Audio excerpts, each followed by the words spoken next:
Hello friends, KVS Vidyashala YouTube channel को आपण मानकु स्वागत।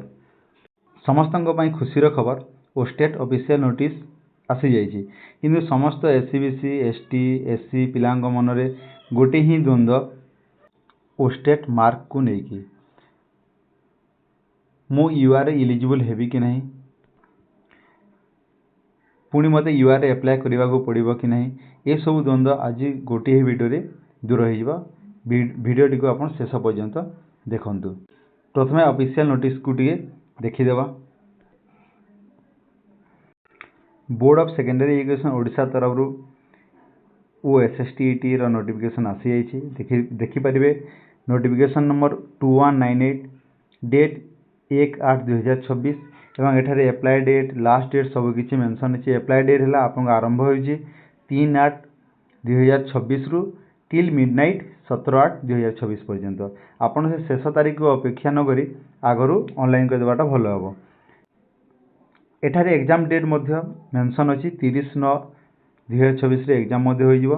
बोथ पेपर 1 एंड पेपर 2 सकाल 9टा रु 11:30 पर्यंत एग्जाम होई जिवो। आ यार एडमिट कार्ड आपन 20/9/2026 रु वेबसाइट रे पाई जिवे। एबे देखिबा स्टेट मार्क को नेगिरी जो सब द्वंद्व अछि ताको टिके क्लारिफाई करबा पई चेष्टा करी।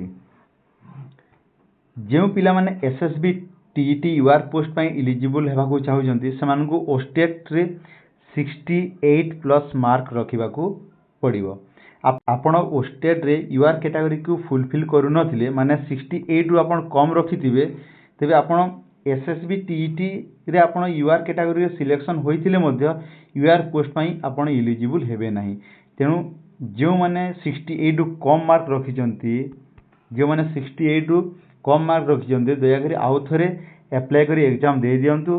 68 एभव रखिबा को चेष्टा करंतु। क्लियर? आउ थरे कहि दोछि जो माने 68 मार्क प्लस ओस्टेट रे रखि नाहंती एसएसबी टीजीटी रे आपण यूआर कैटेगरी मार्क रखिथिले मध्य आपण यूआर कैटेगरी रे सिलेक्शन हेबे नाही। तेनु करी आपण माने आउ थरे मो मतरे आउ थरे अप्लाई कर दियंतु।